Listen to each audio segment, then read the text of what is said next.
The chrysanthemum smelled like funeral homes and broken promises. Vivian stood in the conservatory of the Ashworth estate, her fingers trembling against the cool glass of the French doors as rain hammered the windows in sheets. The flowers, white, pristine, obscenely expensive, had been arranged in crystal vases throughout the room, their cloying sweetness thick enough to choke on. Someone had spent a fortune on them. Someone always did in this house where money solved everything except the problems that actually mattered. Her dress clung to her shoulder blades, damp from where she'd run through the garden. Silk, the color of champagne, custom tailored, the kind of dress that whispered wealth in a language only certain people understood. It had cost more than her mother's monthly salary at the hotel where she worked double shifts, always scrubbing other people's luxury into gleaming existence. "You're shivering." Vivian didn't turn. She knew that voice, low, measured, with the faintest rasp of expensive whiskey and late nights. Sebastian Ashworth stood somewhere behind her, and she could feel his presence the way you felt a storm approaching, all charged air and inevitability. "I'm fine," she said, though her teeth wanted to chatter.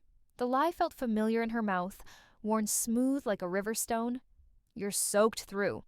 His footsteps were nearly silent on the Persian rug, the kind of quiet that came from a lifetime of moving through spaces worth more than most people's lives. Adrian is busy." The words came out sharper than she'd intended, cutting through the drum of rain. "He's always busy." A pause. She could hear him breathing, steady and unhurried, while her own pulse hammered against her ribs like something trying to escape. "Here." The weight of his jacket settled over her shoulders. Cashmere, still warm from his body, carrying the scent of cedar and something darker, something that made her think of aged libraries and secrets kept in locked drawers. Vivian's fingers curled into the fabric before she could stop herself. "Thank you," she whispered. Through the rain-streaked glass, she could see the lights of the ballroom blazing gold across the lawn. The engagement party was in full swing. Her engagement party. 200 guests in designer gowns and bespoke suits, drinking champagne that cost more per bottle than her childhood apartment's monthly rent, celebrating the union of Adrian Ashworth and Vivian Chen.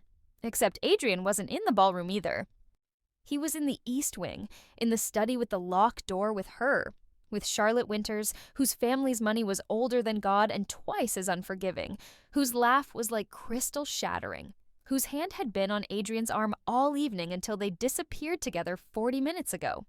Vivian had followed them, had stood outside that door and heard the murmur of voices, the soft sound that might have been a kiss, or might have been her imagination painting horror over hope.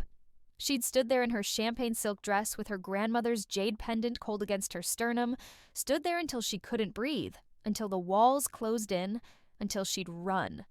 Through the garden, through the rain, to here, to this conservatory that smelled like death and expensive things. "Vivian?" Sebastian's voice was closer now. "Oh, look at me." She turned. He was 52 years old and looked like a man who'd learned to weaponize his own elegance. Silver threaded through hair that had once been black as ink. Lines bracketed his mouth, carved deeper on one side where he smiled more, though he didn't smile often. His eyes were gray, the color of December skies, and they looked at her now with an expression she couldn't name. Pity, maybe, or something worse. "You should go back inside," he said quietly. "They'll notice you're gone." "Will they?" The laugh that escaped her throat tasted bitter. "I've been gone for an hour. No one's come looking." "I did." The words hung between them like a confession. Rain battered the glass. Somewhere in the house, a clock chimed. 9 times, each note pure and cold. Vivian pulled his jacket tighter around her shoulders. "You should be with your guests." "I should be many things." He moved to the cabinet where he kept the good scotch, the bottles that never appeared at parties because they were too precious for people who wouldn't appreciate them. Crystal decanter, heavy in his elegant hands. 2 glasses. "But I find myself here instead." That seems to be a pattern with the Ashworth men. She hadn't meant to say it. Hadn't meant to let the poison leak through. Being places you shouldn't be. His hand stilled over the glasses. "What did you see?" "Does it matter?" "Yes." The word was flat, absolute, not a question. A demand for truth in a house built on pretty lies.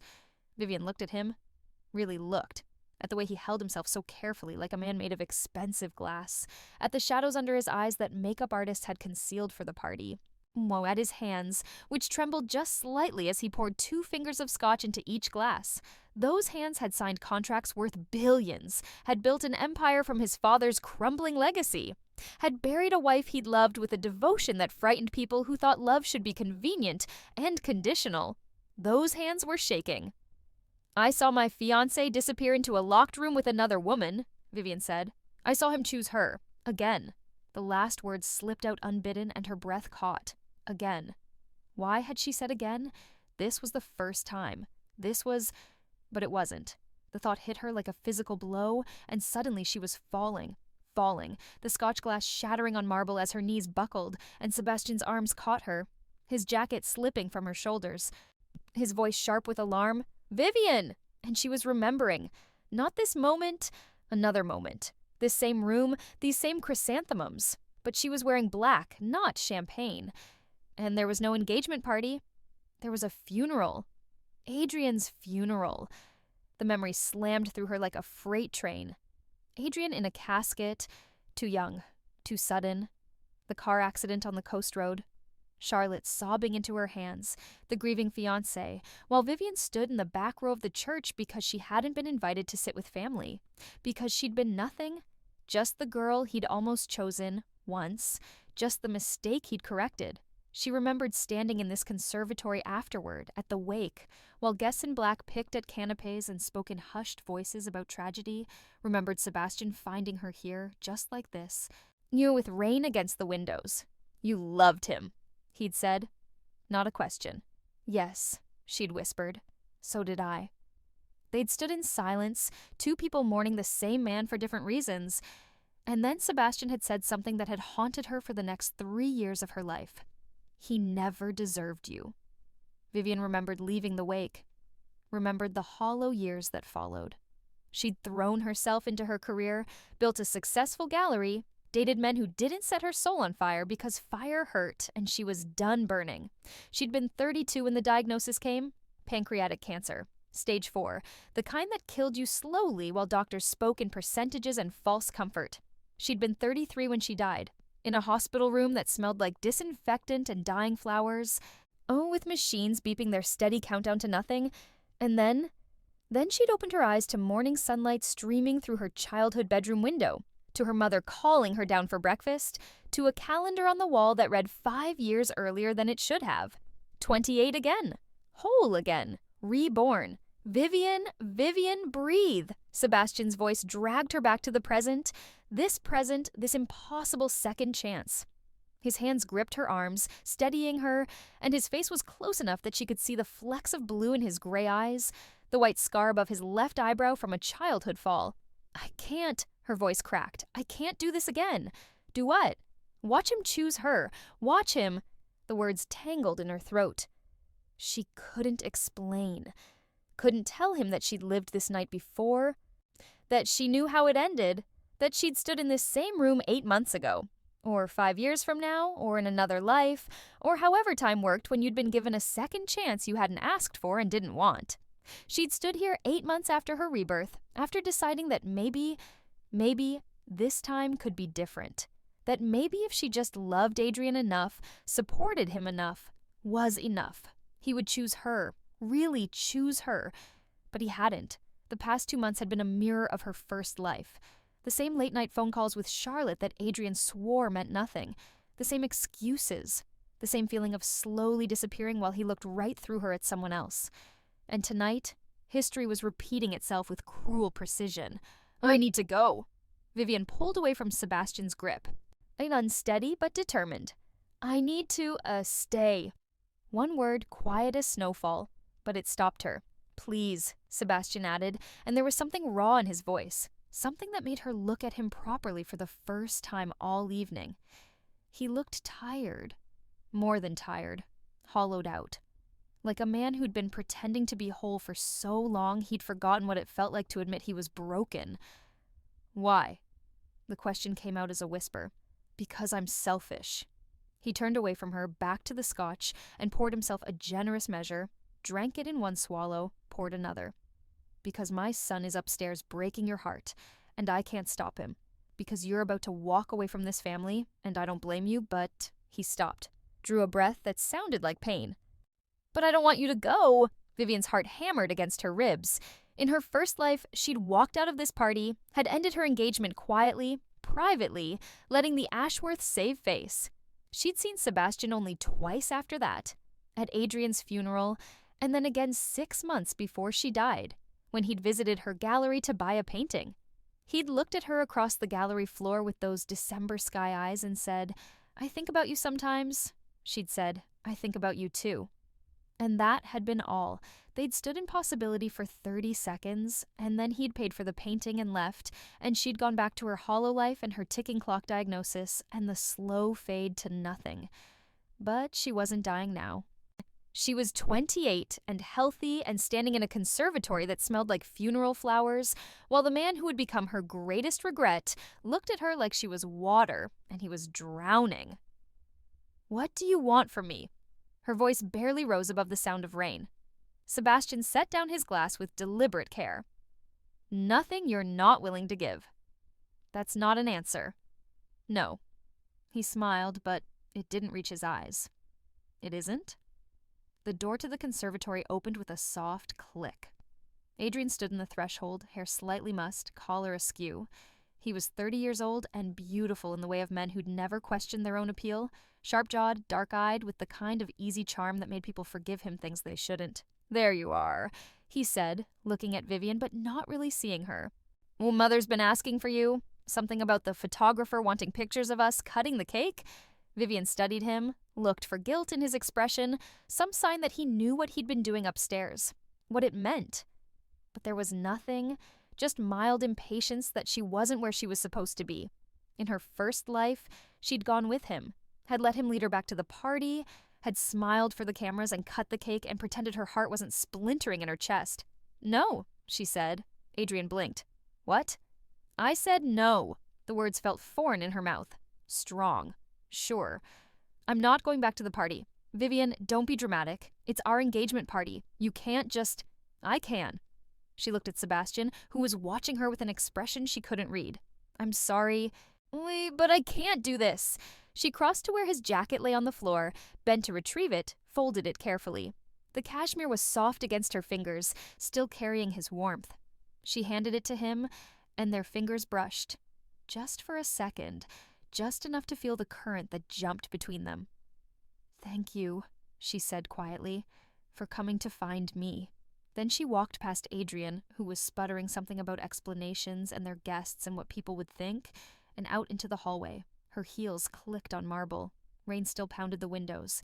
Somewhere in the house, someone laughed, bright and false. She made it to the foyer before Sebastian caught up with her. "Vivian, wait." She turned. He stood at the foot of the grand staircase, jacket draped over his arm, looking at her like she was a puzzle he couldn't solve. "Where will you go?" he asked. "Home." "Let me drive you. Your guests can manage without me for an hour." He was already moving toward the coat closet, pulling out her wrap, his car keys. "It's raining. You're upset. I won't let you—" He stopped himself, jaw tightening. "Please." And because she was tired, because the chrysanthemums had given her a headache, because in another life he'd looked at her across a gallery and admitted he thought about her, and she'd always wondered what might have happened if she'd been brave enough to reach for him. Because of all that and none of it, she nodded. "Okay." The car was a vintage Bentley, all leather and wood grain and the scent of oil and wealth. Sebastian drove in silence, windshield wipers beating rhythmically against the rain. These city lights smearing past like watercolors. Vivian sat very still in the passenger seat, hands folded in her lap, watching the world blur. "You can turn on the heat if you're cold," Sebastian said. "I'm fine."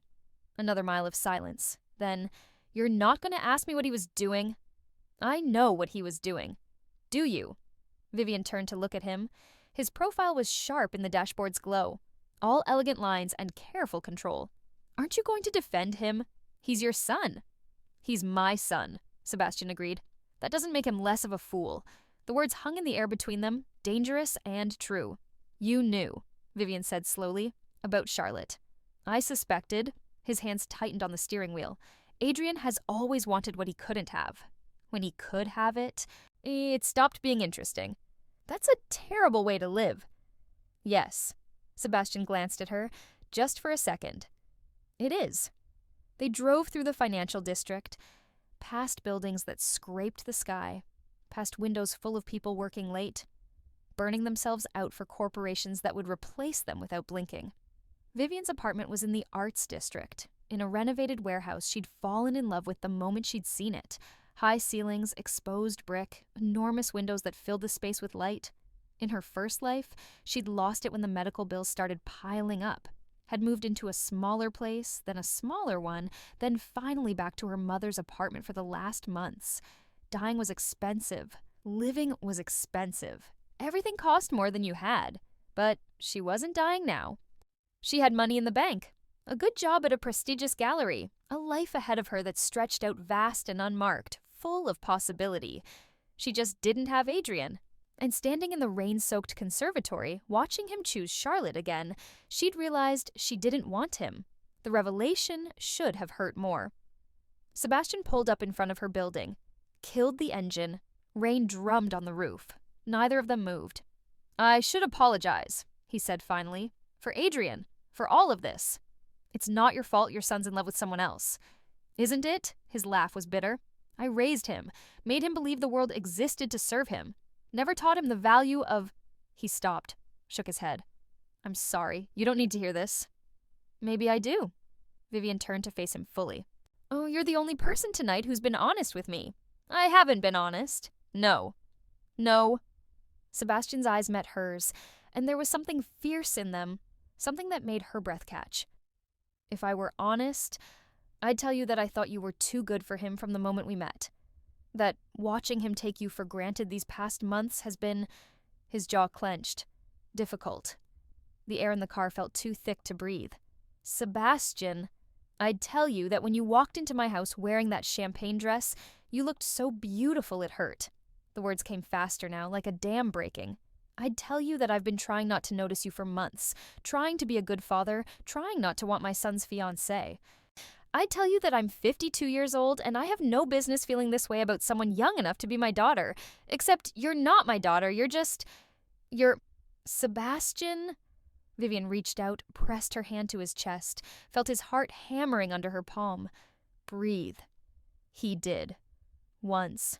Twice. His hand came up to cover hers, and his skin was warm despite the rain chill in the car. "I'm sorry," he said roughly. "That was inappropriate. You just ended your engagement. You're vulnerable. I'm not vulnerable." The words came out stronger than she'd expected. "I'm clear-headed for the first time in months, maybe years. Vivian, in another life..." She stopped herself. She couldn't tell him, couldn't explain that she'd lived this already, that she knew how the story ended, that she'd spent 3 years in her first life wondering what if. If circumstances were different, if your son hadn't met me first, would you have... She couldn't finish the question. It felt too big, too dangerous, but Sebastian understood. His fingers tightened around hers. "Yes," he said simply. "God help me. Yes." The rain had softened to a whisper. Somewhere nearby, a car horn blared. The city moved on, indifferent to the small revolution happening inside a Bentley parked on a dark street. Vivian pulled her hand back slowly. "I need time. I know. To figure out what I want, who I am without him. I know. But," she met his eyes, "will you still be here when I figure it out?" Sebastian's smile was small and sad and genuine. "I'll be here for as long as you want me." She nodded, reached for the door handle, hesitated. Sebastian?" "Yes?" "Thank you for being honest." Then she was out of the car, rain mist kissing her skin, running up the steps to her building.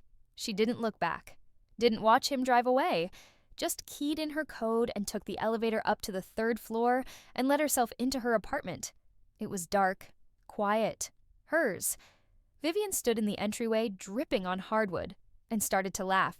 Not the bitter sound from the conservatory. Something lighter, something that felt like freedom. She'd walked away. In her first life, she'd stayed, had tried to make it work with Adrian for 6 more months, watching him drift further and further toward Charlotte, until finally he'd ended it himself. Gently, regretfully, with the kind of kindness that made it impossible to hate him. "You deserve someone who chooses you first," he'd said. And she'd said, "So do you." They'd parted as friends. She'd gone to his wedding to Charlotte, had watched them exchange vows, and thought about all the ways love could wound you while wearing a smile. But that was the old story. The first draft. This time, she'd chosen herself. And Sebastian? Vivian pressed her fingers to her lips, remembering the heat in his eyes, the way his voice had cracked when he'd said, "I'd tell you that you looked so beautiful it hurt." In her first life, she'd been too young, too raw, too caught up in Adrian to see what was right in front of her. Sebastian had been just her ex-fiancé's father, a kind man who bought a painting and admitted he thought about her sometimes. But she wasn't that girl anymore. She'd died and been reborn with all her memories intact, all her regrets crystallized into wisdom. She knew what mattered now, knew that time was precious and life was short, and love, real love, the kind that saw you and chose you and kept choosing you, was rare enough to fight for, even if it looked different than she'd imagined, even if it was complicated, even if it was him. The gallery smelled like fresh paint and possibility. Vivian stood in front of the new exhibition, a retrospective by an artist who'd spent 40 years painting the same lighthouse from different angles, in different weather, different times of day. The paintings lined the walls like moments frozen in amber, each one a meditation on constancy and change. "It's about perspective," the artist had told her during installation. He was 73, with hands that trembled from age and eyes that still saw the world in brushstrokes. Same lighthouse, different light. That's all life is, really. Same things, different ways of seeing them. 3 weeks had passed since the engagement party. 3 weeks since she'd walked out of the Ashworth estate with Sebastian's confessions still warm in her ears. 3 weeks of silence from Adrian, which spoke louder than any apology could have. Charlotte had posted photos on social media 2 days after the party. Her and Adrian at some charity gala, her hand on his arm, both of them glowing with the kind of happiness that made Vivian's chest ache, not with jealousy, but with relief. She dodged a bullet. A beautiful, charming, emotionally unavailable bullet. "Miss Chen?" Vivian turned. Her assistant, Marcus, stood in the doorway of her office, holding a clipboard and wearing his usual expression of barely contained chaos. He was 24, art school dropout, her brilliant at installations and terrible at filing systems. "The caterers need to know if we want the champagne served in flutes or coupes for the opening tonight," he said. "Also, there's someone here to see you. He doesn't have an appointment, but he said it was personal." Vivian's heart did something complicated. Did he give a name? Sebastian Ashworth. Of course. Send him to my office. And Marcus? Flutes. Coupes are pretentious. "Yes, boss." Vivian walked to her office on unsteady legs, her heels clicking against the polished concrete floors. The gallery was in an old textile factory, all exposed beams and industrial charm. She'd poured her savings into this place in her first life, had built it into something that mattered. One of the few things she'd done right. Her office was small, but bright, with a wall of windows overlooking the street. She'd barely sat down when Sebastian appeared in the doorway. He looked different than he had at the party. Less polished. He wore dark jeans, actual jeans, not the designer kind that cost as much as a car, and a charcoal sweater that made his eyes look more blue than gray. His hair was slightly disheveled, like he'd been running his hands through it. "Hi," he said. "Hi." They looked at each other. The air felt charged, fragile. "I should have called," Sebastian said. "Marcus told me you have an opening tonight. I don't want to intrude." "You're not?" Vivian gestured to the chair across from her desk. "Sit, please." He did, but he looked uncomfortable, like a man who was used to being in control of rooms and suddenly found himself at sea. "I wanted to check on you," he said. Make sure you were all right. I'm fine." "Are you?" Vivian smiled. "Actually, yes, I am." It was true. The past 3 weeks had been clarifying. She'd thrown herself into work, into this exhibition, into rebuilding a social life that didn't revolve around Adrian's schedule. She'd had dinner with old friends, taken a pottery class, read books that had been gathering dust on her nightstand. She'd remembered who she was before she'd become someone's almost fiancé. Good. Sebastian's shoulders relaxed fractionally. That's good. How's Adrian?" "Happy." The word came out flat. "He and Charlotte are officially together now. My mother is thrilled. The Winters connection will be good for the company. Everyone's pretending the engagement party never happened. Must be nice. Being able to just erase inconvenient truths. It's a skill the wealthy have perfected over generations. Sebastian's smile was bitter. Adrian asked me to talk to you, to smooth things over. He wants you to know there are no hard feelings. How magnanimous of him. I told him to go to hell. Vivian laughed, startled, genuine.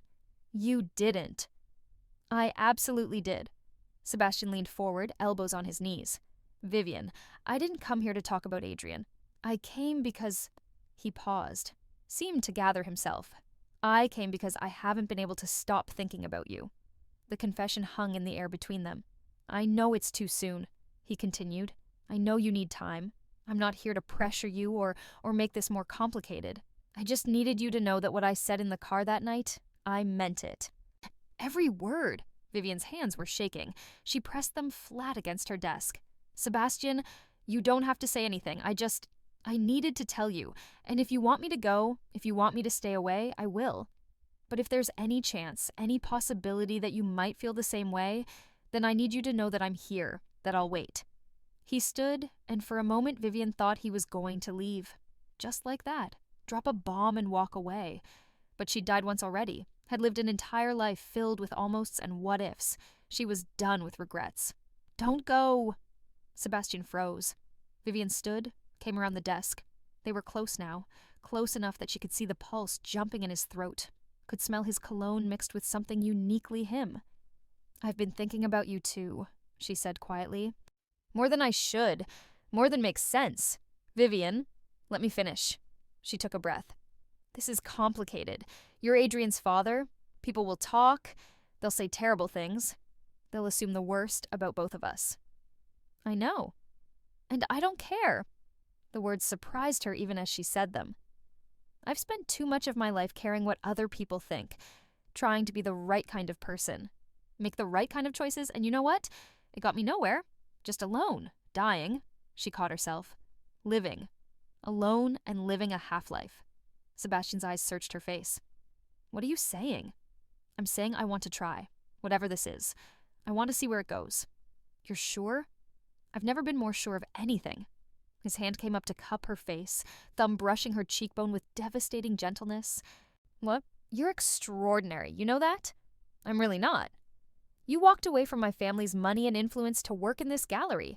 You built something beautiful out of nothing.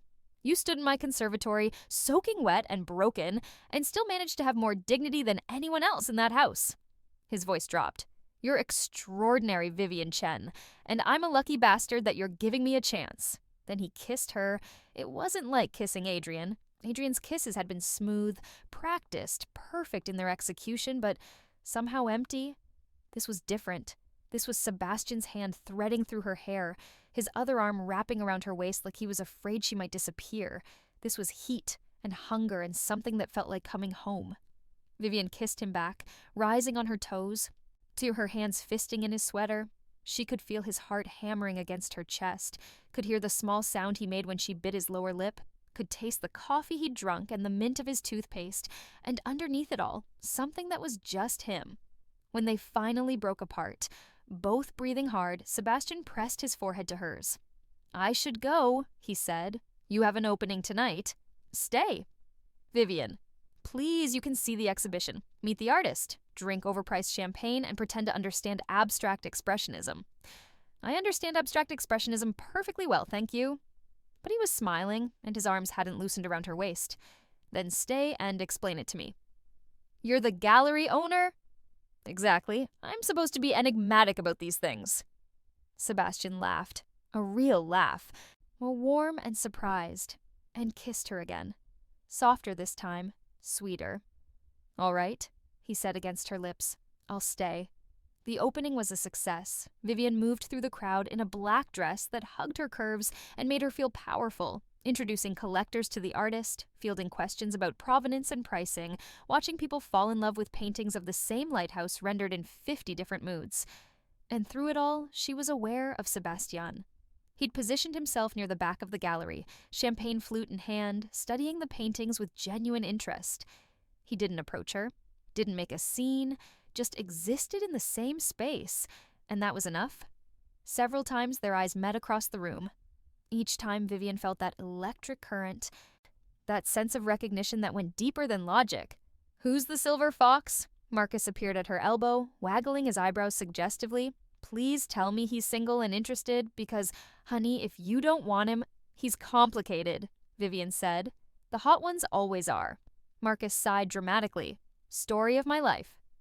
An hour into the opening, disaster struck in the form of Marissa Ashworth.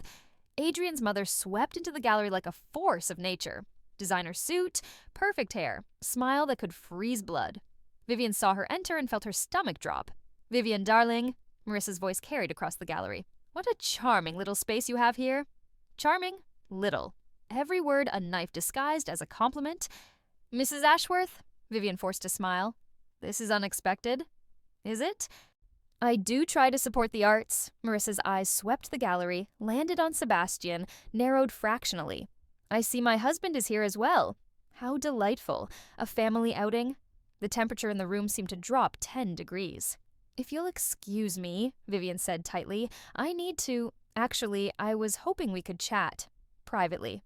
Marissa's hand closed around Vivian's elbow, steel grip beneath silk gloves.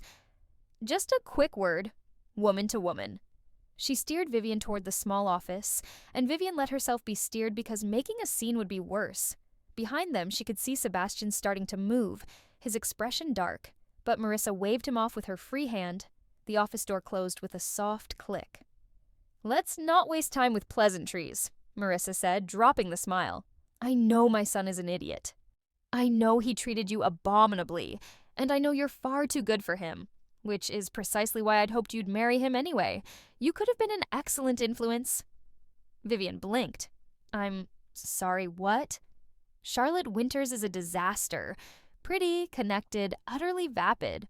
She'll run through his money and his patience in 5 years, and then we'll be stuck with her family's expectations anyway." Marissa sighed. "But Adrian wanted what he wanted, and he's as stubborn as his father. I'm not sure what you want me to say." "I don't want you to say anything. I want you to listen." Marissa's eyes, gray like Sebastian's, but harder, colder, fixed on her. "I've noticed the way Sebastian looks at you, and the way you look at him."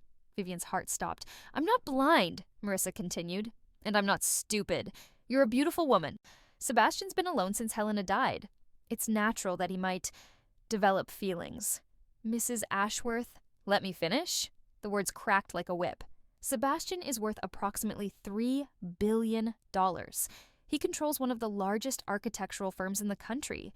His name opens doors that people like you," she let the words hang, poisonous, "can only dream of."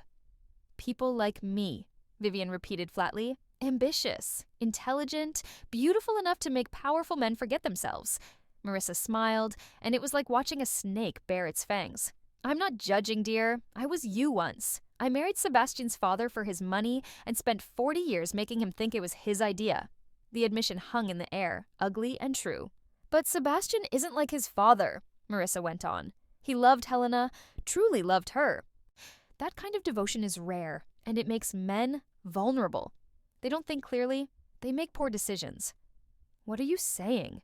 "I'm saying that if you pursue this infatuation, it will destroy him."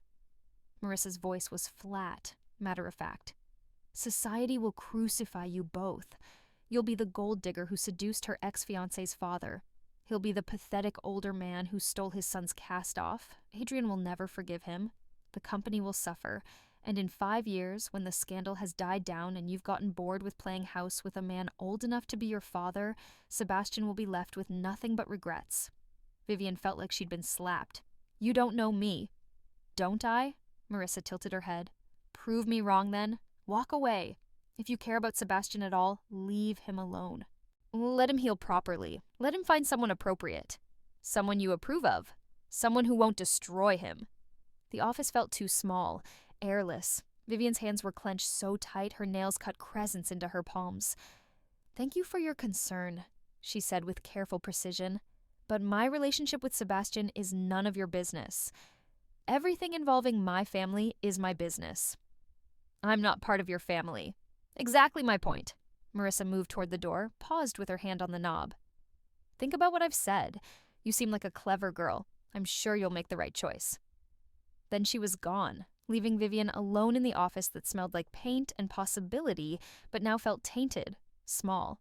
She found Sebastian 10 minutes later, still studying the lighthouse paintings. He turned when she approached, and his expression shifted immediately.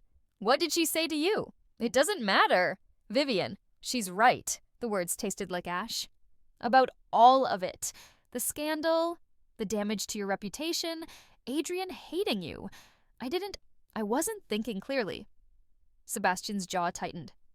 "That's not your decision to make. It's not just your decision either. This affects both of us. And we can face it. Together." "Can we?" Vivian looked up at him, and God, he was beautiful, silver-haired and elegant, and looking at her like she was the only thing in the room that mattered. "Sebastian, you've built an empire. You have a legacy, a family, and I'm just... Don't." His voice was sharp. "Don't diminish yourself because my ex-wife is a manipulative nightmare." "She's not wrong." "Though, she's absolutely wrong." Sebastian's hands cupped her face, forcing her to meet his eyes. "You want to know what I see when I look at you? I see someone brave enough to walk away from a bad situation, even when it would have been easier to stay. I see someone who built something beautiful out of nothing. I see..." His voice cracked.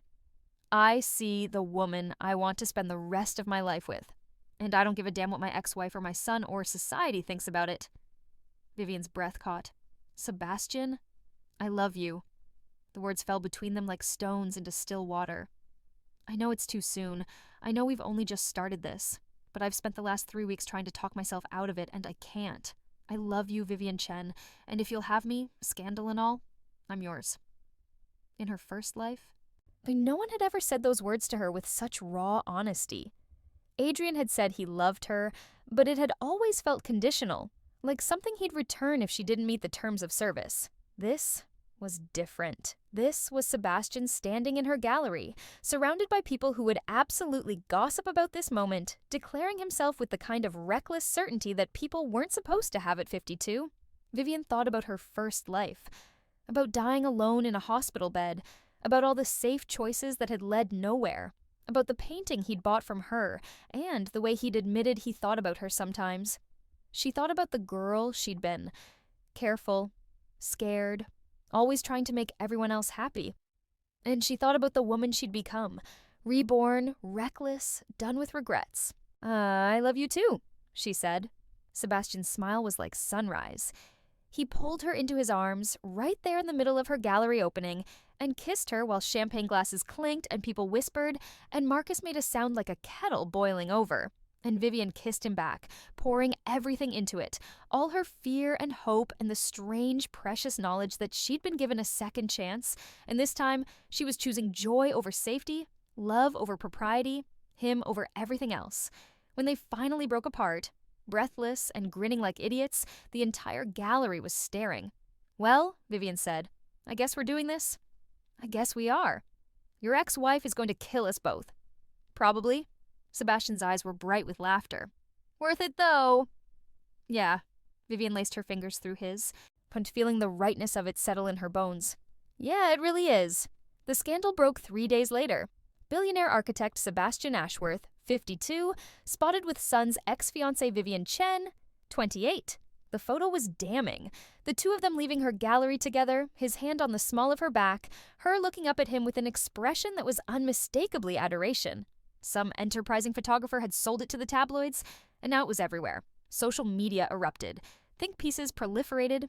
The comment sections were vicious. Gold digger, homewrecker, pathetic old man, trophy wife in training. Vivian had expected it, had braced for it, but reading the words, seeing strangers dissect her relationship, her motives, her worth, still felt like being flayed alive. "Don't read them," Sebastian said, gently pulling her phone from her hands. They were in his penthouse, sleek, modern, all glass and light with a view of the city that made you feel like you owned the sky. "They don't know you. They don't know us." "They think they do." Vivian curled into his side on the couch. "They think I'm using you." "Let them think what they want. Don't you care? About what strangers on the internet think? No." He kissed her temple. "About what you think? Desperately." She tilted her head to look at him. "I think you're brave and stupid and wonderful." "Stupid?" "You could have had anyone, someone age-appropriate, someone without all this She gestured vaguely at her phone at the invisible weight of public opinion. Baggage. I don't want anyone else. Sebastian's arms tightened around her. I want you. Baggage and all. His phone buzzed. He ignored it. It buzzed again. And again. You should check that, Vivian said. It's probably my lawyer, or my publicist, or Adrian, which, no. Sebastian! The phone rang. Sebastian sighed, checked the screen, frowned. It's the office. I should take it, he did, stepping away to the windows. Vivian watched his shoulders tense, watched his free hand curl into a fist. I see, he said quietly. When did this happen? No, I understand. Yes, I'll handle it. He hung up, stood very still, looking out at the city. What is it? Vivian asked. The board called an emergency meeting. Sebastian's voice was carefully neutral. Several of our biggest clients are threatening to pull their contracts. They don't want the, how did they put it, scandal associated with their brands. Vivian felt ice settle in her stomach. Because of us. Because people are idiots who care more about appearances than actual competence. He turned to face her. It'll blow over. We'll weather this. Will you? We, he corrected firmly. We will weather this. But 3 days later, things got worse. Adrian showed up at the gallery. Vivian was alone, doing inventory in the back room, when the bell over the door chimed. She came out to find him standing in the middle of the floor, hands shoved in his pockets, looking simultaneously angry and wounded. We need to talk, he said. Vivian's first instinct was to tell him to leave, but she'd loved him once, or thought she had. She owed him this much. All right, talk. How long? His voice was tight. How long were you fucking my father while you were engaged to me? The accusation hit like a fist. I wasn't. Bullshit. You expect me to believe you just, what, fell for him in 3 weeks? Yes, actually. God, Vivian, do you have any idea how this looks? How humiliating this is for me? And there it was. The narcissism she'd somehow missed in her first life, too blinded by his charm to see the self-absorption beneath it. This isn't about you, Vivian said quietly. The hell it isn't. You were supposed to be mine. You were supposed to, he broke off, running his hands through his hair. And now you're with my father, Vivian. Do you know how sick that is? There's nothing sick about two adults choosing to be together. He's old enough to be your father. But he's not. He's just, she paused, searching for the right words. He's Sebastian. And I love him, Adrian laughed, but there was no humor in it. You love his money. Oh, you mean? I have my own money. Not like his. No, Vivian agreed, not like his. But I don't care about his money, Adrian. I care about him. The way he looks at me like I'm the most important thing in his world. The way he listens when I talk. The way he makes me feel... She stopped.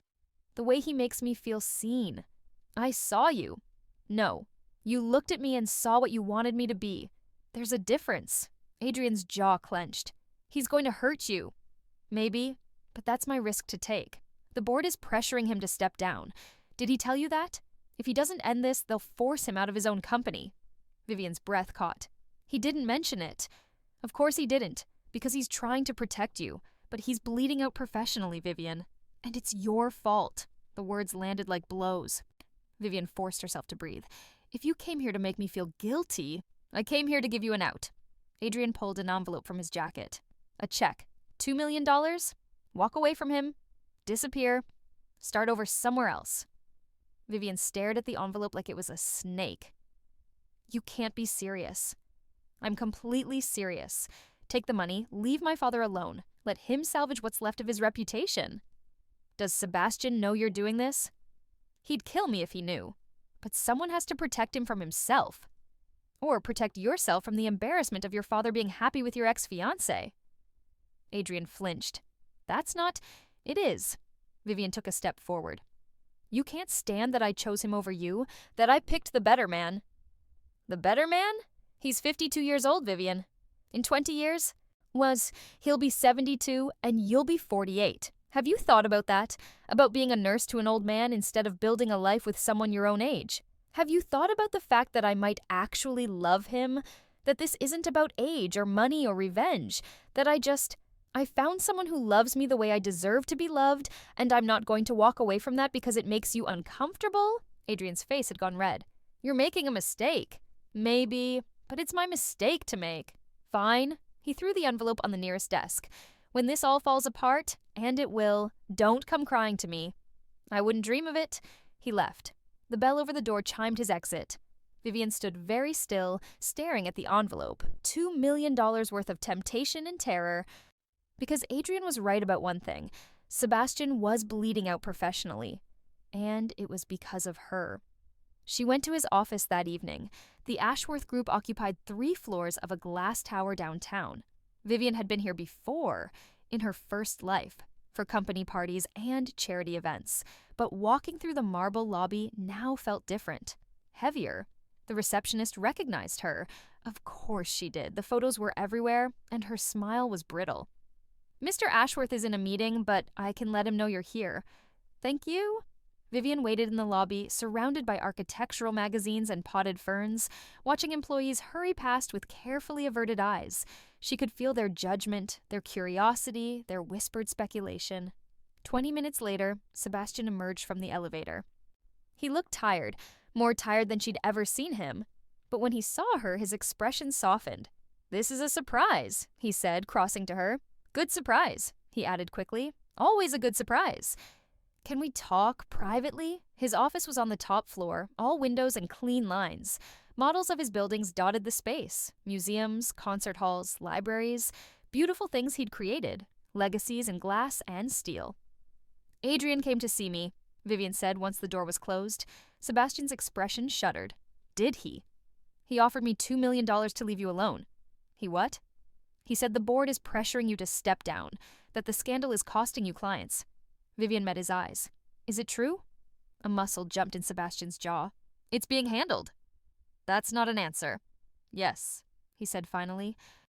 "Some clients are concerned about the optics. The board thinks I'm a liability. My lawyer is working on it." "How bad is it?" "Bad enough that Adrian felt justified offering you a bribe." Sebastian's laugh was bitter. "God, he's just like his mother." "Sebastian, no." He crossed to her, took her hands. "Whatever you're thinking, whatever noble sacrifice you're considering, no. You could lose everything. I could lose you. That would be everything. But your company can be rebuilt. You?" His grip tightened.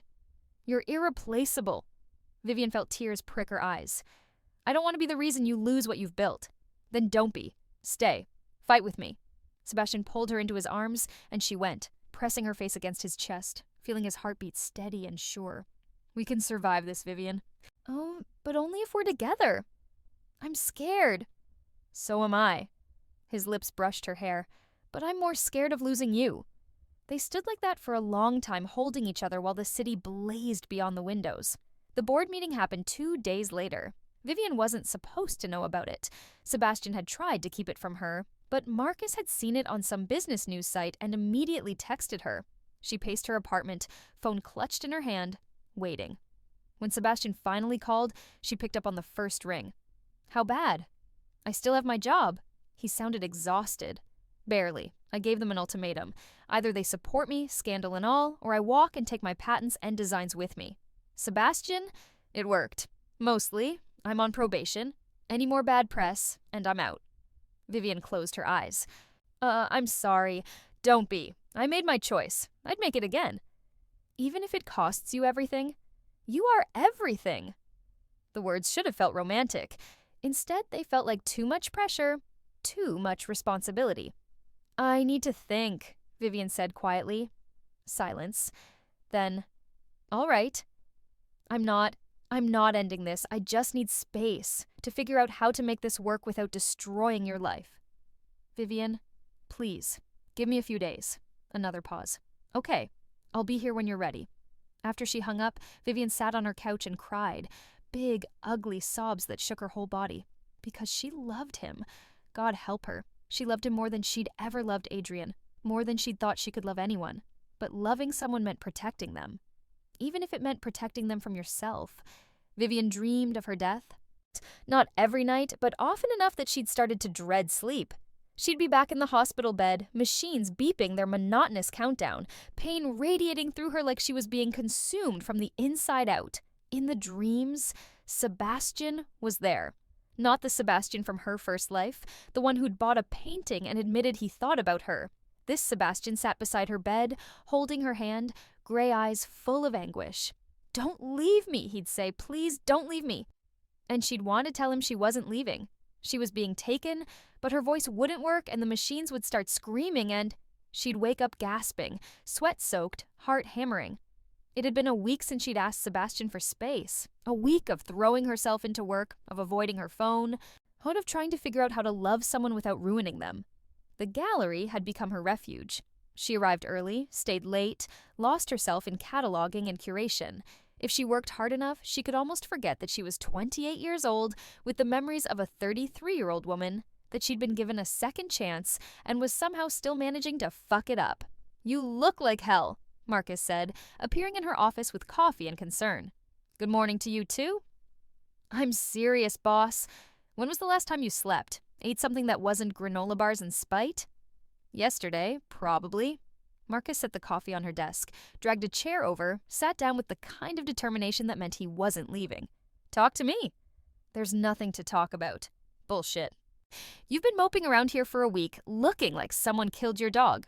Which is weird because you don't have a dog. You have a hot billionaire boyfriend who's in love with you." "Had," Vivian corrected quietly. "I think I had a hot billionaire boyfriend." "Did you break up?" "Not officially. I needed space." "Why?" "Because being with me is destroying his life." The words burst out louder than she'd intended. "He's being forced out of his own company because of the scandal. His son hates him. His ex-wife is probably planning our murders. And all of it is my fault." Marcus was quiet for a moment. Then, "Can I tell you something? Can I stop you?" "No." He leaned forward. "I've worked for you for 2 years. In that time, I've watched you build this gallery from nothing into something that matters. You work harder than anyone I know. You're kind to artists even when their work is objectively terrible. You pay me more than I deserve and never make me feel like a screw-up even though I definitely am one." "Marcus, I'm not done. You're also the loneliest person I've ever met. You come to work early, you stay late, you never talk about your personal life. And then 3 weeks ago, you came in glowing. Actually glowing. And I thought, finally he's letting herself be happy." Vivian's throat tightened. "And now you're back to this," Marcus continued, "back to martyring yourself on the altar of other people's comfort. So I'm going to ask you a question, and I want you to really think about it. Are you pushing Sebastian away because being with you is destroying his life? Or because you're scared that being happy means you might lose it all again?" The question hit like a punch to the sternum. "I died," Vivian heard herself say. Marcus blinked. "What?" "In another life. I died. Cancer. And it was the loneliest thing I've ever experienced. Dying alone. No one there who really cared. No one whose life I'd mattered to enough that my absence would leave a hole. Boss, I know it sounds crazy, but I remember it. Dying. And then waking up 5 years earlier. Getting a second chance." Vivian's hands were shaking. "And I thought maybe this time I could do it right. Love the right person. Build a life that mattered. But I'm terrified, Marcus. I'm so fucking terrified that if I let myself love him, really love him, I'll lose him. That the universe will take it away. That I'll end up alone again." Marcus looked at her for a long moment, then very gently, "That's not crazy." "It's not?" "No, it's trauma, and I don't know if you actually died in another life, or if you're speaking metaphorically about some dark period in your past, but either way, you're letting fear make your decisions, and that's no way to live." Vivian laughed wetly. "When did you get so wise? I've always been wise. You just never asked." Marcus pushed the coffee toward her. "Drink this. Eat something. And then go talk to your boyfriend. Because I promise you, whatever scandal you're causing is nothing compared to the regret you'll feel if you let him go." She went to Sebastian's penthouse that night, used the key he'd given her 3 days into their relationship. Too soon, she'd protested. And he'd said, "I've been waiting for you my whole life. 3 days is nothing." The penthouse was dark, quiet. For a moment, she thought he wasn't home. Then she saw him on the balcony, silhouetted against the city lights. Vivian stepped outside. The night air was cool, carrying the scent of distant rain. "Hi," she said softly. Sebastian turned. Even in the dim light, she could see the exhaustion carved into his features, the way he held himself too carefully, like a man who was trying very hard not to break. "Hi." They looked at each other. The city hummed below them, indifferent to their small human drama. "I'm sorry," Vivian said, "for disappearing, for making you wait. You needed space, I understand. Do you?" "No." Sebastian's laugh was humorless. "But I'm trying to." Vivian moved closer. "Marcus said something to me today. Well, he said I was letting fear make my decisions." "Smart man, Marcus." "He is." She took a breath. "I told him I died. In another life, that I remember dying." Sebastian's expression shifted. Not disbelief exactly, more like careful attention. "I know it sounds insane," Vivian continued, "but I remember it, all of it. Meeting Adrian, loving him, watching him choose Charlotte, going to his funeral when he died in that car accident, building my gallery, getting sick, dying alone." "Alone," Sebastian repeated quietly. "Yes." Tears pricked her eyes. "So alone. And when I woke up 5 years earlier, I thought I could fix it. Do everything right this time, but I'm still so scared. Scared that if I let myself love you, really love you, I'll lose you, that the universe will take you away, that I'll end up alone again. And this time it'll hurt even worse because I'll know what I lost." Sebastian was very still. Then he reached for her, pulled her into his arms, and she went, pressing her face against his chest. "I can't promise you forever," he said into her hair. "I'm 52, you're 28. Actuarially speaking, you'll probably outlive me by decades. Sebastian, but I can promise you this. However long we have, whether it's 6 months or 60 years, I will choose you. Every day, every moment. I will love you so thoroughly that even when I'm gone, you'll feel it. You'll carry it. You'll never be alone again." Vivian was crying now, full-body sobs that shook them both. "I don't want to lose you. You won't. Not really. Love doesn't end just because breathing does." "How do you know?" "Because Helena died 8 years ago. And I still feel her sometimes, in the quiet moments, in the choices I make. She's gone, but the love isn't. It just transformed, became part of who I am." Vivian pulled back enough to look at him. "I love you. I know. No, I mean, I love you more than I've ever loved anything. More than makes sense, more than is safe, and it terrifies me." Sebastian cupped her face in his hands, thumbs brushing away her tears. "Good. Good? Love should terrify you. If it doesn't, you're not doing it right." His smile was gentle. "So be terrified. But be terrified with me. Not alone. Never alone." Vivian kissed him, desperate, searching, trying to pour everything she felt into the press of her lips against his. Sebastian kissed her back with the same desperation, the same hunger, and they stumbled inside, shedding clothes, leaving a trail across the expensive hardwood until they reached his bedroom. They made love slowly, carefully, like they were learning each other all over again. Sebastian mapped her body with his hands, his mouth, whispering against her skin. "Here and here, you're so beautiful here." Vivian arched beneath him, fingers tangled in his silver hair, and thought that this was worth any scandal, any cost. This feeling of being seen, wanted, loved so completely that it felt like being remade. Afterward, they lay tangled together, sweat cooling and heartbeat slowing. "Move in with me," Sebastian said into the darkness. "What?" "Move in with me. Or I'll move in with you. I don't care. He tightened his arms around her. "I don't want to spend another night without you." "That's fast. We're both on borrowed time." Why waste it? Vivian thought about her first life. About all the time she'd wasted being careful, being appropriate, choosing safety over joy. About dying with regrets piled so high they crushed her. "Okay," she said. "Yes." "Yes?" "Yes, I'll move in with you."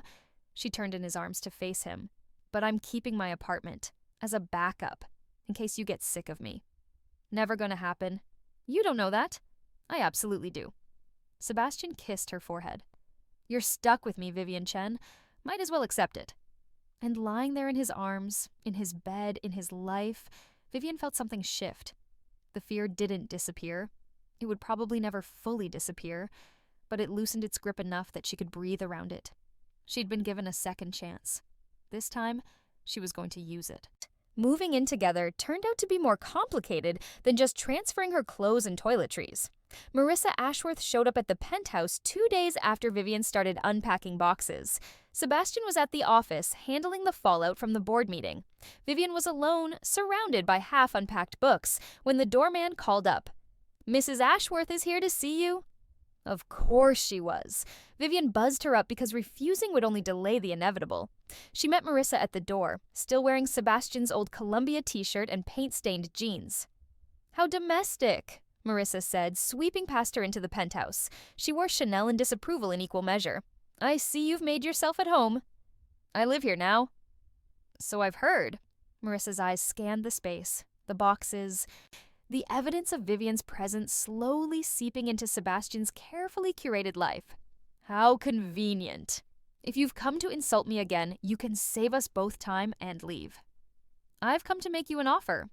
Vivian crossed her arms. "I'm not interested in being paid to leave." "This is different."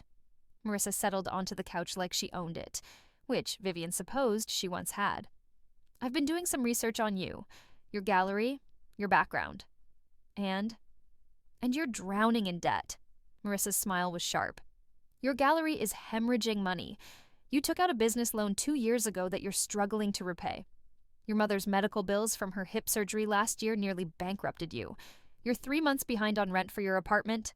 Vivian felt ice settle in her stomach. "How do you—" "Money opens doors, including financial records." Marissa pulled a folder from her bag, set it on the coffee table. "I'm prepared to pay off all your debts. Your business loan, your mother's bills, 6 months rent on your apartment. Call it $500,000.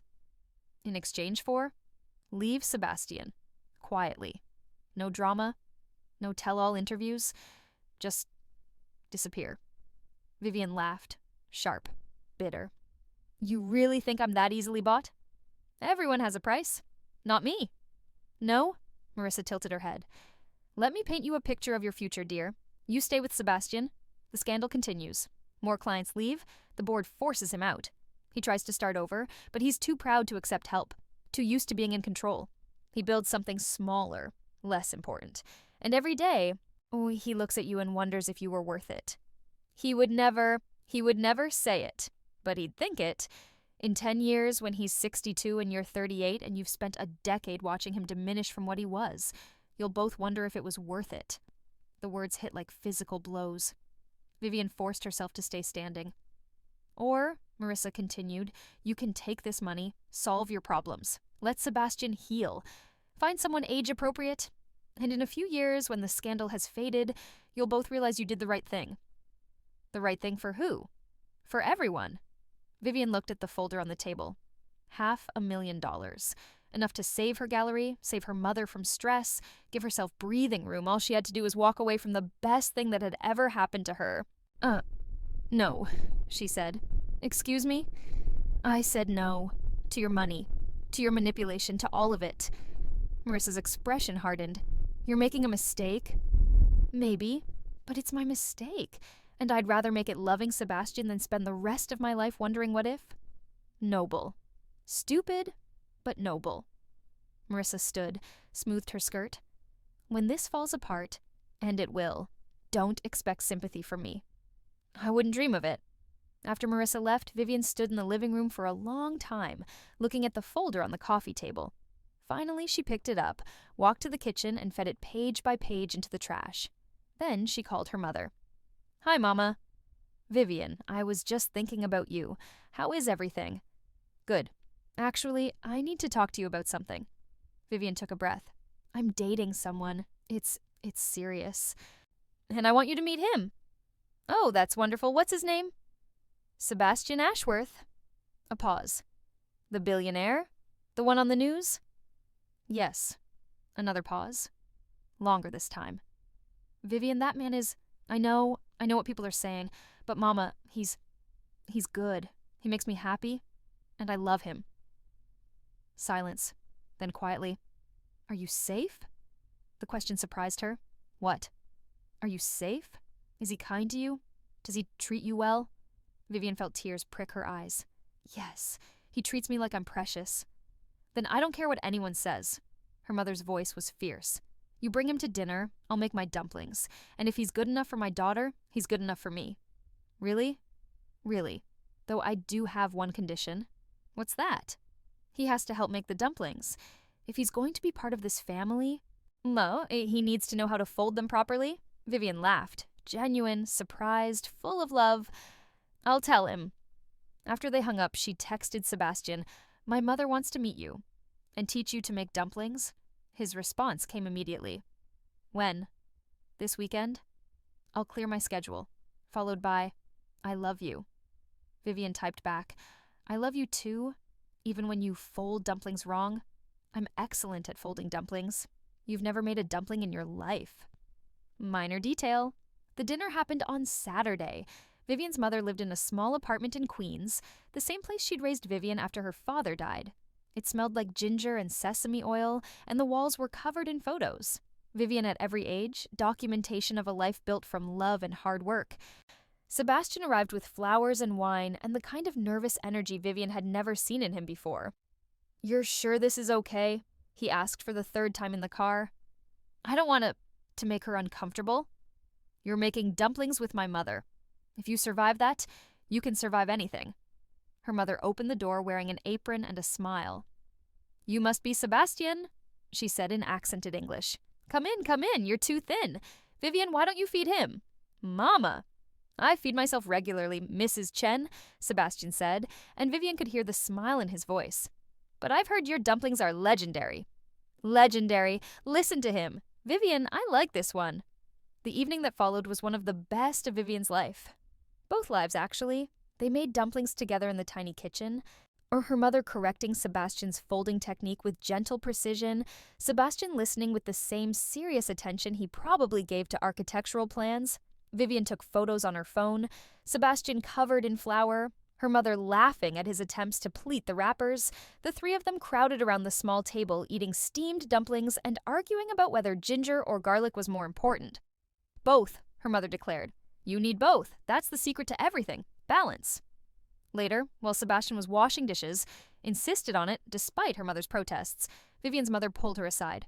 He's good, she said quietly in Mandarin. A good man. I see the way he looks at you. People talk, Mama. They say terrible things. People always talk? Let them. Her mother squeezed her hand. Your father was 12 years older than me. Everyone said it wouldn't last. We had 23 years together before he died. 23 years of happiness. I would do it all again. Even knowing how it ended? Especially knowing how it ended. Her mother's eyes were bright. Love is worth it, Vivian, even when it hurts. Especially when it hurts. Because that hurt means it mattered. The article came out on a Tuesday. Inside the scandal, Vivian Chen's calculated rise from nobody to billionaire's bed. It was vicious, detailed, and devastating. The writer had dug into Vivian's past, her father's death, her mother's low-wage jobs, her scholarship to art school. They'd interviewed former classmates, ex-boyfriends, anyone with an axe to grind. The narrative they wove was ugly. Vivian as social climber, as opportunist, Thing as a woman who deliberately targeted Adrian only to trade up to his wealthier father. She's always been ambitious, one ex-classmate was quoted as saying, I'm not surprised she found a way to profit from her looks. The comments section was worse. By noon, her inbox was flooded. Death threats, rape threats, messages telling her to kill herself, that she was worthless, that she deserved everything bad that happened to her. Vivian sat in her gallery office, phone clutched in shaking hands, and felt the walls closing in. Don't read them, Marcus said, trying to take her phone away. Boss, please, don't read them. But she couldn't stop. Each message was a knife, and she kept pressing them into her own skin, kept bleeding, kept wondering if maybe they were right. Maybe she was using Sebastian. Maybe she was everything they said. Sebastian showed up at 4 p.m. He took one look at her face and pulled her into his arms. I'm sorry, he said into her hair. I'm so sorry. You didn't write it. I should have protected you better. You can't protect me from everything. I want to. His voice was raw. God, Vivian, I want to. They went back to the penthouse. Sebastian made calls to his lawyer, to his publicist, to people who could make the article disappear, or at least sue the publication into oblivion. Vivian sat on the couch, numb, while he paced and strategized. We could release a statement, his publicist was saying on speakerphone. Address the rumors head on. Show that your relationship is genuine. Do it, Sebastian said. It might not help. The narrative is pretty well established at this point. I don't care. See, release the statement. After the call ended, Sebastian sat beside Vivian and took her hand. We're going to get through this, he said. Are we? Yes. How can you be sure? Because I love you. And love it's the one thing they can't touch. Can't poison, no matter what they say about us, about how we started, about why we're together. They can't change what I feel when I look at you. Vivian leaned into him, exhausted. I'm tired, Sebastian. I'm so tired of fighting. I know. Maybe Marissa was right. Maybe I should... No. His arms tightened. Don't you dare finish that sentence. But you're losing everything. I'm not losing you. That's the only thing that matters. Your company can go to hell. I'll build a new one. I'll start over. I don't care. He pulled back to look at her, and his eyes were fierce. You are more important than any company, any reputation, any legacy. You're everything, Vivian. Don't you understand that? She did. And it terrified her. The statement was released the next day. Sebastian Ashworth and Vivian Chen would like to address recent speculation about their relationship. Yes, we are together. Yes, the circumstances of our meeting were unconventional, but our feelings for each other are genuine, deep, and built on mutual respect and affection. We ask for privacy as we navigate this together. It helped. A little. Some of the think pieces became more sympathetic. Some people on social media defended them, but the damage was done. The narrative had been established. Vivian was a gold digger. Sebastian was a fool. Their relationship was a scandal. She tried to go back to work, back to normal. But customers stopped coming to the gallery. The artists she'd been courting for months pulled their work. Collectors who'd promised to attend her next opening sent regrets.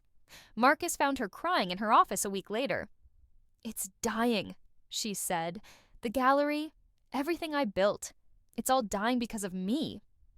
Because of them, Marcus corrected. Because people are judgmental assholes who can't stand to see a woman be happy. I should close it. Take Marissa's money, start over somewhere else. Is that what you want? I don't know what I want anymore. Marcus was quiet for a moment, then. Can I tell you a story? Do I have a choice? Not really. He settled into the chair across from her. When I was 21, I came out to my parents. They kicked me out, told me I was going to hell, that they never wanted to see me again.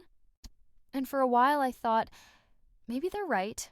Maybe I am broken. Maybe I should just pretend, be who they want me to be. Marcus. But then I met my boyfriend, and he looked at me and said, you can hide who you are or you can live, but you can't do both. And I realized he was right. Marcus leaned forward. You can close the gallery. You can take Marissa's money. You can run away from Sebastian and this life you're building. But you'll be hiding, and that's not living. Vivian wiped her eyes. When did you get so wise? I've always been wise. You just never listen. She laughed wetly. I listen sometimes. Rarely. Fair. That night, she talked to Sebastian about it. I think I need to close the gallery, she said. They were in bed, tangled together in the dark. Sebastian's hand stilled on her hip. Oh, if that's what you want. It's not, but it's hemorrhaging money. No one's coming anymore, and I can't ask you to keep funding it. You're not asking. I'm offering. Sebastian, let me help. Please. His voice was quiet, earnest. Not because I think you can't do it yourself, but because I want to. Because seeing you give up on your dream is killing me. Vivian turned to face him in the darkness. What if I fail anyway? Then you fail, and we try something else. But don't quit just because it's hard. Don't let them win. She thought about her first life, about building the gallery then too, about the pride she'd felt in creating something beautiful, about losing it to medical bills and illness and the slow erosion of hope. She'd been given a second chance. A chance to do it right this time. Okay, she said. Okay. I'll keep fighting. Yeah. She kissed him. But you're helping, and I'm paying you back. Every penny. I don't want your money. You're getting it anyway. Sebastian smiled against her lips. Stubborn? You love it. I do. He pulled her closer. I really do. 3 months passed. The scandal faded. Not completely, but enough that Vivian could walk down the street without stairs. Enough that the gallery started to recover. Enough that she could breathe again. Sebastian's company stabilized. He lost some clients, but gained others. People who didn't care about his personal life, who valued his work over his scandals. He stepped back from the board, let younger partners take more control, focused on design instead of politics. "I'm happier," he admitted one night. "Not running the empire. Just creating again." They fell into a rhythm. Mornings at the penthouse, coffee and newspapers and casual touches, days at their respective jobs, evenings together, cooking or eating out or just existing in the same space, weekends at her mother's, making dumplings and arguing good-naturedly about everything and nothing. It felt like a life, a real life, better than anything Vivian had imagined in her first go-round. But Adrian was a shadow they couldn't quite shake. He'd gotten engaged to Charlotte, a huge society wedding planned for the fall. The invitations had gone out, and conspicuously, Sebastian and Vivian weren't included. "I don't care," Sebastian said when the snub was reported in the society pages. "Let him have his wedding. We have each other." But Vivian saw the hurt in his eyes, the wound of his son choosing to exclude him, to cut him out over this. And then, in late August, Charlotte showed up at the gallery. Vivian was alone, doing inventory, when the bell chimed. She looked up to find Charlotte Winters standing in the doorway, blonde, elegant, wearing a diamond the size of a planet on her left hand. "We need to talk," Charlotte said. Vivian set down her clipboard. "Okay." Charlotte walked through the gallery, looking at the paintings with what seemed like genuine interest. Finally, she turned back to Vivian. "I owe you an apology." Vivian blinked. "What?" For everything. For pursuing Adrian when I knew he was with you. For being the reason your engagement fell apart. For," Charlotte's voice cracked slightly, "for not being a better person." "I don't understand." "Adrian and we're not working." Charlotte laughed, but it sounded hollow. "Turns out when you build a relationship on betrayal and scandal, it doesn't have a strong foundation. Who knew?" "Charlotte." "He compares me to you. Did you know that? He'll say things like, 'Vivian would have understood,' or 'Vivian wouldn't have minded.' And I want to scream at him that I'm not you, that I never will be, that he chose me so he should fucking well appreciate what he got." Vivian didn't know what to say. "But the worst part," Charlotte continued, "is that he's right. You are better than me, smarter, kinder. You walked away from his family's money to be with Sebastian, and I'm marrying Adrian for exactly the reasons people think you're with Sebastian. The security, the status, the life it'll give me." "Then don't marry him." "I have to. The invitations are out.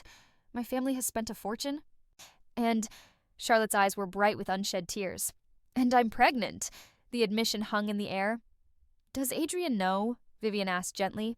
"Yes. He proposed right after I told him. Very romantic." Charlotte's laugh was bitter. "We're having a shotgun wedding disguised as a society event. Everyone wins. Except you. Except me." Charlotte wiped her eyes carefully, preserving her makeup. "I'm sorry for dumping this on you. You probably hate me." "I don't hate you." "You should. Maybe, but I'm too happy to waste energy on hate." Vivian smiled. "I hope you find happiness too, Charlotte, even if it's not with Adrian." Charlotte nodded, started to leave, then turned back. "He loved you, Adrian, in his way. He was just too selfish to love anyone more than himself." "I know." After Charlotte left, Vivian stood very still, processing. Then she called Sebastian. "Charlotte Winters just visited me," she said when he picked up. "Did she? She's pregnant. And miserable. And marrying your son out of obligation." Sebastian was quiet for a long moment.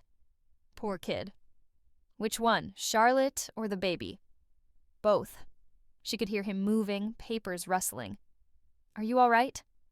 "Yeah, actually I am. I feel sad for them, but mostly grateful." "Grateful?" "That I'm not her. That I walked away. That I chose you." "Best choice you ever made," Sebastian said, and she could hear the smile in his voice. "Arrogant." "Accurate," Vivian laughed. "Come home early tonight." "Why?" "Because I love you, and I want to spend the evening proving it." "I'm already halfway to the car." The wedding invitation arrived a week later. Sebastian stared at it. I saw us sitting at their kitchen counter while Vivian made tea. Mr. and Mrs. Charles Winters request the honor of your presence at the marriage of their daughter Charlotte Ann to Adrian James Ashworth. He invited us, Sebastian said, voice flat. Looks that way. Why? Maybe Marissa made him. Optics and all that. Sebastian set the invitation down like it might burn him. I don't want to go. We don't have to. Yes, we do. He looked up at her. If we don't, it'll be another scandal. Another headline, Sebastian Ashworth snubs son's wedding. So let them write it? Who cares? I care about you getting dragged through more mud on my account. Vivian came around the counter, stood between his knees. Hey, look at me. He did. We've survived worse than a wedding, she said. If you want to go, we'll go. If you don't, we won't. But don't make the decision based on what other people think. Make it based on what you need. Sebastian pulled her close, pressing his face against her stomach. I need you. You have me. Her fingers threaded through his hair. Always. They went to the wedding. It was a spectacle. 500 guests, a ceremony at St. Patrick's Cathedral, a reception at the plaza. Charlotte looked beautiful in Vera Wang lace, and Adrian looked like a man who'd won a prize he wasn't sure he wanted. Sebastian wore a Tom Ford suit and Vivian wore midnight blue silk, and they sat in the back of the church, hands clasped between them. You okay? Vivian whispered during the vows. Ask me when it's over.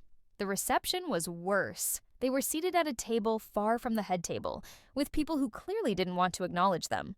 Vivian endured stilted small talk and sideways glances, watching Sebastian's jaw get tighter and tighter. We can leave, she murmured. We've shown our faces. That's enough. Not yet. An hour later, Adrian approached their table. He looked tired, Vivian thought. Older than 30. There were lines around his eyes that hadn't been there before. Dad, he said. Can we talk? Sebastian stood. Of course. They moved to a quiet corner of the ballroom, and Vivian watched from a distance. She couldn't hear what they were saying, but she could see body language, Adrian's hunched shoulders, Sebastian's careful stillness. Then Adrian's face crumpled, and suddenly he was hugging his father, and Sebastian was holding him like he had when Adrian was small. When Sebastian came back, his eyes were wet. What happened? Vivian asked. He apologized. Just for everything. For the things he said, for shutting me out. He said... Sebastian's voice caught. He said he was sorry for not seeing that you made me happy. Oh, Sebastian. He's still angry, still hurt, but maybe someday, Vivian agreed. They left the reception early, drove back to the penthouse in comfortable silence. Upstairs, they changed out of their finery, washed off the makeup and product and armor. Vivian found Sebastian on the balcony, looking out at the city. You okay? She asked. Yeah. He turned to her, and his smile was genuine. Yeah, I really am. She went to him, and he wrapped his arms around her from behind, chin resting on her shoulder. Marry me, he said. Vivian's heart stopped. What? Marry me. He turned her to face him. I know it's fast. I know people will talk, but I don't care. I want to spend whatever time I have left on this earth as your husband. I want to make it official, legal, permanent. Sebastian. I should have a ring. I should do this properly, but I can't wait. His hands cupped her face. Marry me, Vivian. Please. In her first life, no one had proposed. She'd died alone, unloved, unremarkable. This life was different. This life, she had a man who looked at her like she hung the moon, who fought for her, who'd chosen her over his company, his reputation, his own son's approval. Yes, she said. Yes, I'll marry you. Sebastian kissed her, deep, claiming, joyful. And Vivian kissed him back, pouring everything into it. All her gratitude, all her love, all her wild hope that this time she'd get the ending she deserved. They married quietly 3 months later. No grand ceremony, no 500 guests. Just the two of them, her mother, Marcus, and a judge in a courthouse that smelled like floor wax and bureaucracy. Vivian wore cream silk and held orchids. Sebastian wore gray and looked at her like she was the only thing in the room that mattered. I do, she said, and meant it with every fiber of her being. I do, he said, and slid a platinum band onto her finger that caught the light like a promise. They honeymooned in Italy, 3 weeks of wine and art and making love in hotel rooms with views of the Tuscan hills. Sebastian sketched buildings while Vivian read novels on terraces, and in the evenings they walked through medieval towns, hand in hand, talking about everything and nothing. I'm happy, Vivian said one night, lying in bed with the windows open, warm breeze carrying the scent of olive groves. Yeah, happier than I've ever been. Happier than I thought I could be. Sebastian pulled her close. Good. I keep waiting for the other shoe to drop. Don't. I can't help it. Vivian traced patterns on his chest.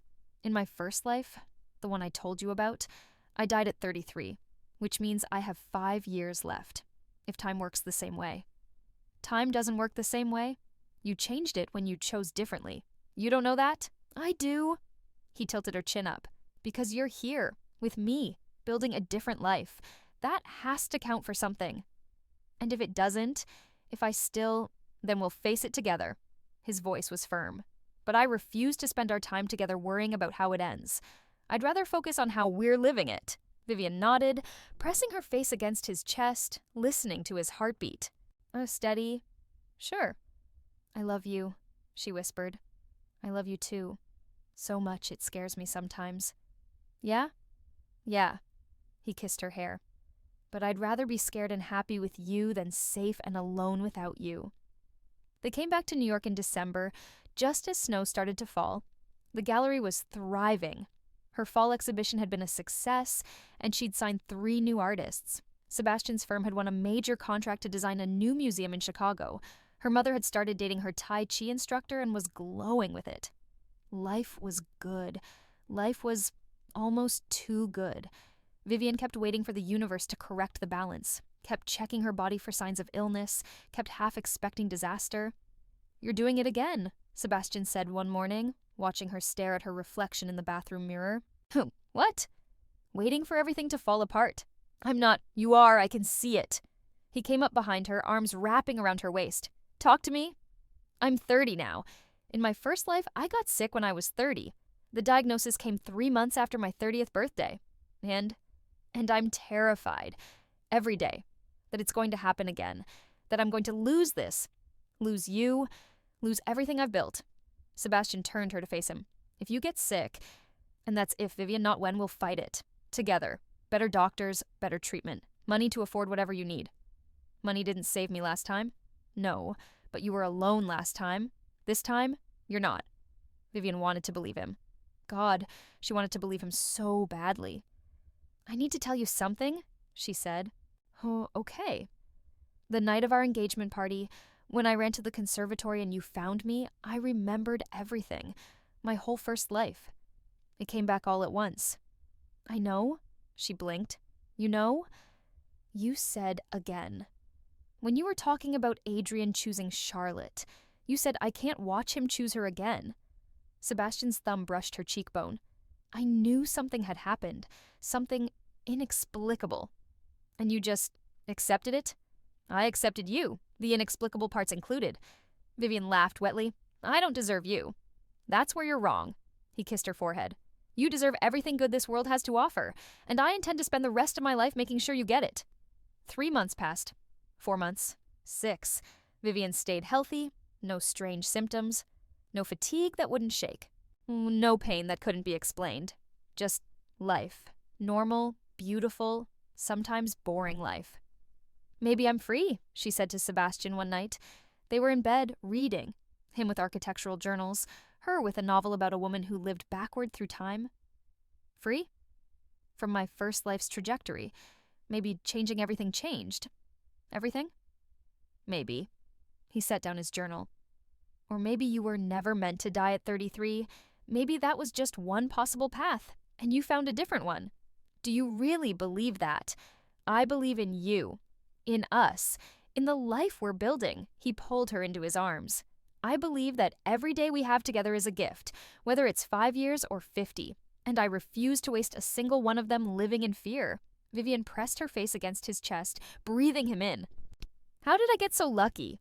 We both got lucky. Yeah. She smiled against his skin. Yeah, we really did. Epilogue. The taste of forever. 5 years later.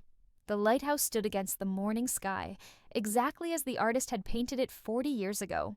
Weathered stone, striped paint, lonely and magnificent. Vivian stood at the base, hand shielding her eyes from the sun, and thought about perspective.